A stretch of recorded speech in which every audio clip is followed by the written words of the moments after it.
మన జిల్లాలో ఏర్పాటు చేయనటువంటి ఇండస్ట్రీస్ కానీ, మన జిల్లాలో ఏర్పాటు చేయనటువంటి ఇన్స్టిట్యూషన్స్ కానీ, ఇప్పుడు ఏవైతే కొత్తగా ఏర్పాటు చేయదలుచుకుందో కేంద్రం, దాని మీద మీరు పలకన విధానం, ఇప్పటివరకు మీకు లేని ఆలోచన విధానం కానీ చూస్తే ఖచ్చితంగా ఇది మీ తాలూకు ఫెయిల్యూరే.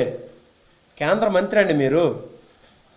ఒక రాష్ట్రానికి మీరు వెళ్తే సీఎం మీకు ఇన్వైట్ చేయాలి, మీకు వచ్చి డైరెక్ట్గా వచ్చి రిసీవ్ చేసుకోవాలి, మీకు ఒక బొకే ఇచ్చి. మీ ప్రోటోకాల్ అది. మీకున్నటువంటి ఆ ప్రోటోకాల్లో మీకు చేయాల్సినటువంటి బాధ్యత అది. ఆ స్టేట్ గవర్నమెంట్కి ఒక సీఎంని పిలిచి ఇప్పుడు రేవంత్ రెడ్డి గారు వరంగల్కి ఎయిర్పోర్ట్ కావాలంటే మీ దగ్గరికి వచ్చారు కదా, మీరు ఆయన దగ్గరికి వెళ్ళలేదు కదా. ఒక ప్రోటోకాల్ ప్రకారం సీఎం కన్నా పై స్థాయిలో ఉన్నటువంటి వ్యక్తి మీరు. రాష్ట్రాల తాలూకు సీఎంల్ని అక్కడ అసెంబ్లీ చేసి మీరు అడ్రస్ చేయగలిగే ప్రోటోకాల్ మీది. మీరు ఈ జిల్లాకి ఏం చేయకపోతే మీరు ఎంత చరిత్రహీనులు అయిపోతారు ఆలోచిస్తున్నారా మీరు? ఇది మీ ఫెయిల్యూర్ కాదా? 23 కేంద్ర ఇన్స్టిట్యూషన్స్ ఇక్కడ పెడితే మీరు ఒకటి తీసుకురావడం ఫెయిల్యూర్ కాదా? ఇంకా ఇప్పుడు బడ్జెట్లో పెట్టినటువంటి ఈ ఇన్స్టిట్యూషన్స్ అయినా ఒక్కటైనా ఆమ్దాల్ వలస నియోజకవర్గంలో, మా స్వార్థం కొలిది మేము ఆమ్దాల్ వలస నియోజకవర్గానికి అడుగుతున్నాను. మీకు కూడా ప్రతిసారి కూడా మీరు పోటీ చేసిన 3 సార్లు కూడా ఇక్కడ ఎమ్మెల్యేకి ఎంతైతే మెజార్టీ వస్తుందో మీకు అంతే మెజార్టీ ఇచ్చినటువంటి నియోజకవర్గం ఆమ్దాల్ వలస నియోజకవర్గం. ఇంకొక రకమైనటువంటి సామాజిక పరిణామాలు చూడకుండా కూడా మీకు సిమిలర్గా మెజార్టీ ఇచ్చినటువంటి నియోజకవర్గం. ఈ నియోజకవర్గానికి మీరు చేసింది చెప్పండి. ఈ జిల్లాకి మీరేం చేయలేదు. హైవే మీద వెళ్తుంటే 4 బస్ షెల్టర్లు కనిపిస్తే దాని మీద పెద్ద పెద్ద పేర్లు ఉంటాయి. రామ్మోహన్ నాయుడు గారి సౌజన్యంతో, ఎర్రనాయుడు గారి సౌజన్యంతో. ఇదా మీరు చేసింది? దీనికోసం ఎంపీ ల్యాడ్లు పెట్టేసి సంవత్సరానికి ఒక 5 కోట్ల ఎంపీ ల్యాడ్ వస్తే దానిలో మీరు ఇది ఇచ్చేయడం తప్పించి ఇంకేం చేశారు? ఈ జిల్లాకి మీ మార్క్ అంటూ ఉన్నది ఏదైనా ఉందా?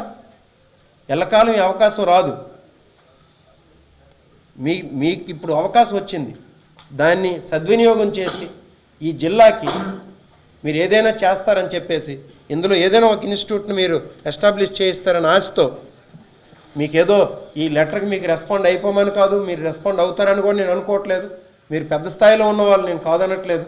ఈ లెటర్కి రెస్పాండ్ అవ్వమని కాదు, కానీ ఒక్కసారి ఆలోచించమని చెప్పేసి, మేము రాసిన దీనిలో మా ఆవేదనలో గ్రావిటీ ఉందా లేదని ఒక్కసారి ఆలోచించండి.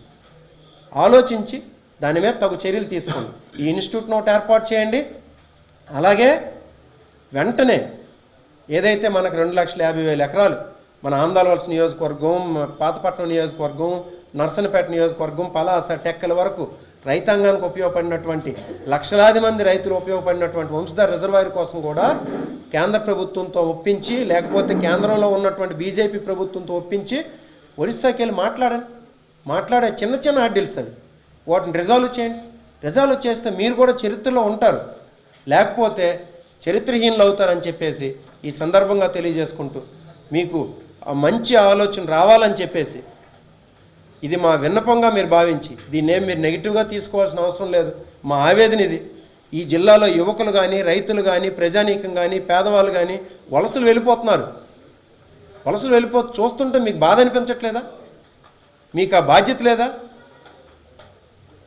ఎంతమంది ఇక్కడ ఈస్ట్ గోదావరి నుండి చూస్తే, ఈస్ట్ గోదావరి నుండి మళ్ళీ నెల్లూరు వరకు ఏ పొలంలో చూసుకున్నా మన శ్రీకాకుళం జిల్లా వాసులే పనిచేసేవాళ్ళు. ఏ అపార్ట్మెంట్లో కింద చూసినా వాచ్మెన్లు శ్రీకాకుళం వాళ్ళే. ఏ ఇంట్లో పనిచేసిన వాళ్ళు చూసినా శ్రీకాకుళం జిల్లా వాళ్ళే. మీకు బాధగా లేదా?